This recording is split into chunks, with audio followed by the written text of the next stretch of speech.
What is up, YouTube? This is Filthy Casual. If I look like shit, it's because I feel like shit. But don't worry, I'm still giving you basketball content.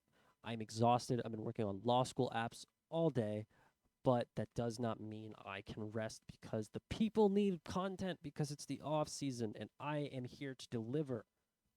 So leave a like, leave a comment, and subscribe. We're going to be talking about the Houston Rockets today. The Houston Rockets, I think, are a really interesting team that everybody kind of was super excited for in the early season. Oh, yeah, Jalen Green, yeah, he's going to be the franchise savior, and he should have been first overall pick. Cade Cunningham sucks. Jalen Green, let's go. And then Jalen Green kind of sucked for half the season. And then Jalen Green turned it around. Now, if you don't know what I'm talking about, Jalen Green went from being pretty freaking awful to being all rookie first team. And this is not a fluke. In the first half of the season, Jalen Green averaged 15 points on 40% from the field and 32%, which honestly isn't that bad for a rookie, if I'm being perfectly honest. But for considering he's a top 2 pick, maybe not the best start. He turned the ball over a pretty decent amount. He actually had more turnovers than assists, which is never good. He had 2.6 turnovers and 2.1 assists. He was a complete negative, and it didn't look great. And all that talk quickly went down. And then, in the second half of the season, Jalen Green turned it around, and so did the Houston Rockets. Now, maybe their win total wasn't great, but that's probably by design, if we're being perfectly honest here. In the second half of the season, he went from averaging 15.2 points to 18.7. His field goal percentage went up by 4 points. His three-point percentage went up also by 4 points. His assists went up. His turnovers went down. His rebounds went up. And despite being on a losing team, his plus minus got a lot better. Went from minus 12.6, sorry, not 6, minus 12.6 to a minus 4.5. That is a significant decrease. So, what does this mean? He's just rookie playing better. Well, not quite. Because Jalen Green, as he played better, his team played better. The same kind of turnaround happened for Kevin Porter Jr. as well. In the first half of the season, KPJ was averaging 4 turnovers per game. He was shooting 60% from the free throw line, 35% from the field, and 32% from three. Horrific numbers through the first 30 games of the season. It was dreadful. KPJ is a player who I had never been high on. I'm still not super high on KPJ. However, in the second half of the season, he played significantly better over that same time frame.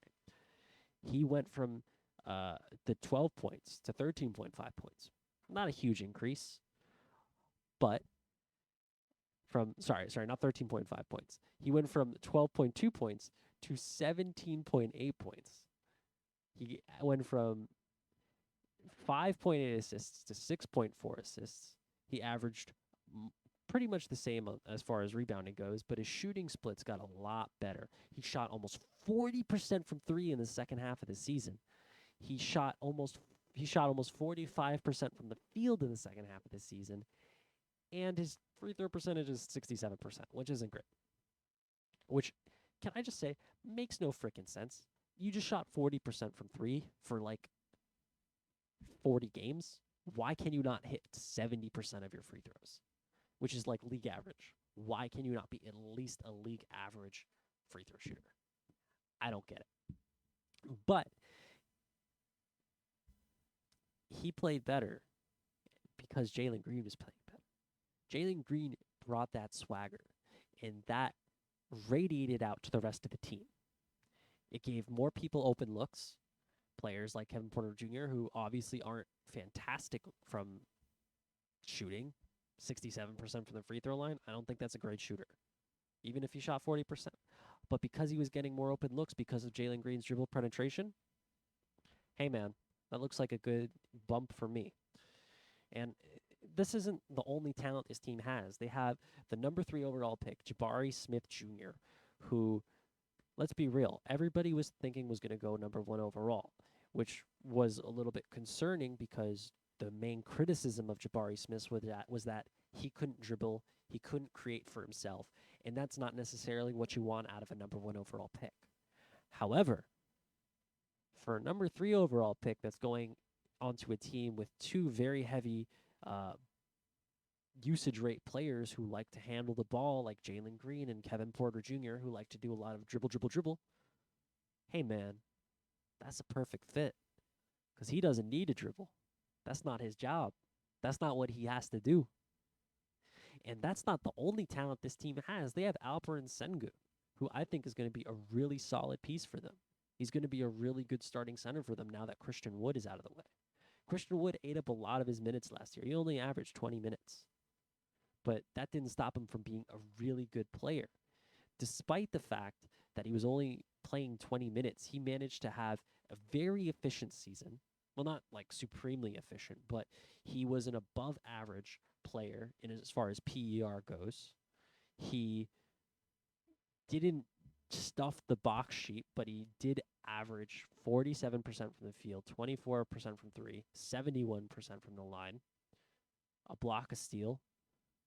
He did turn the ball over probably more than you'd want, but I think these are all things that that rookies go for, and he's one of the players who missed the all rookie teams. He was third amongst players who received votes but didn't make the team. He got, I don't remember quite the amount, but he got a bunch of second team votes. And this isn't by some kind of fluke. He is a shockingly decent passer. And, his production, given his usage rate and time spent on the court and given his role, was quite good. And I wouldn't be surprised to see him have a significant jump in his production next year. Now, whether or not those opportunities for scoring will go to him versus Jabari Smith, it's not like he's going to be averaging 20. But could he average, 15 points? Maybe like 9 rebounds? I don't know. Maybe. Could he maybe average a double-double? I don't know. I think it might be close. I think he's definitely a player that you can keep your eye on as someone who would be poised to have a significant, maybe not statistical increase, but a significant improvement across the board next year. Now, apart from these guys, the team isn't, amazing. They've got Eric Gordon, sure, but do you really care about Eric Gordon? Everybody else on the team is under the age of 25.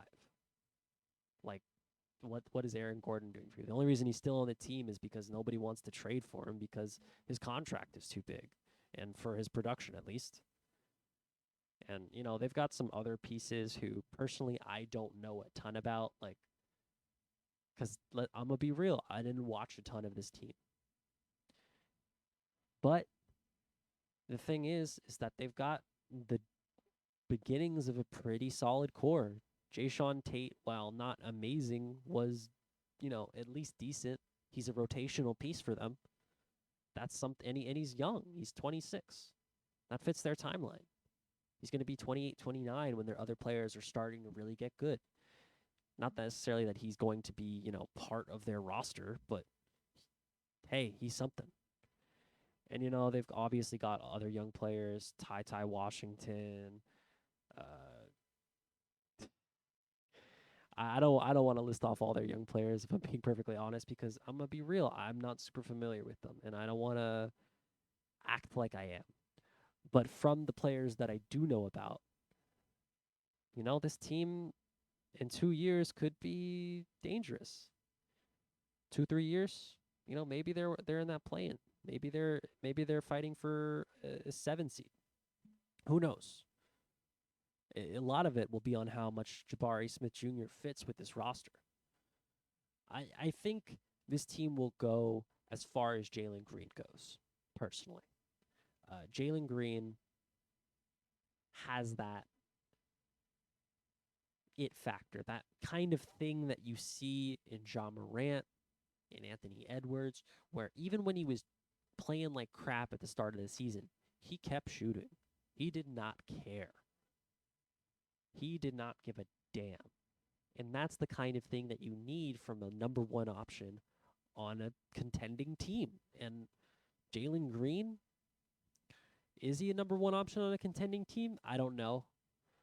But that I feel like that's, for me personally, more about how I feel about shooting guards rather than Jalen Green.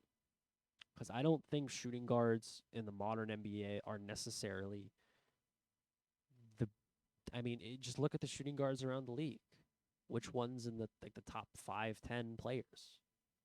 You know, they're like, I don't think there are any. I don't think any of the shooting guards in the league are in the top 5 to 10 players. There was Harden, but Harden was also a really, really good passer, and he kind of was a point guard. He just liked to chuck shots too. But that was also on the Rockets. So, and I do want to say one more thing before I end the video. I think Steven Silas is going to be a really good head coach. I genuinely do. I think he is someone who this team can build a culture. And I think with Jalen Green and with Steven Silas at the core of that, the one thing I am nervous about is I really KPJ as the point guard for a championship team. I don't know. They don't really have a point guard. They're kind of running 2-2s. Which, if you've got really good passers at the wing spots, maybe it can work where or at the center spot where you run a ton of dribble handoffs and maybe, do something kind of Draymond-esque. But I don't know. This team could actually, like, I'm not going to say, I was going to say Gordon Hayward, but that man ain't been healthy in like 5 years. I'm not going to say that. I was like, well, maybe they could get Gordon Hayward and be like pretty solid, but like Gordon Hayward type of player, not Gordon Hayward. That man is not healthy. All right. Thank you so much for watching. Like, comment. I'm not going to do any editing on this. I don't have time. So, leave a like for a weary soldier who is neck deep in law school apps. Have a wonderful day.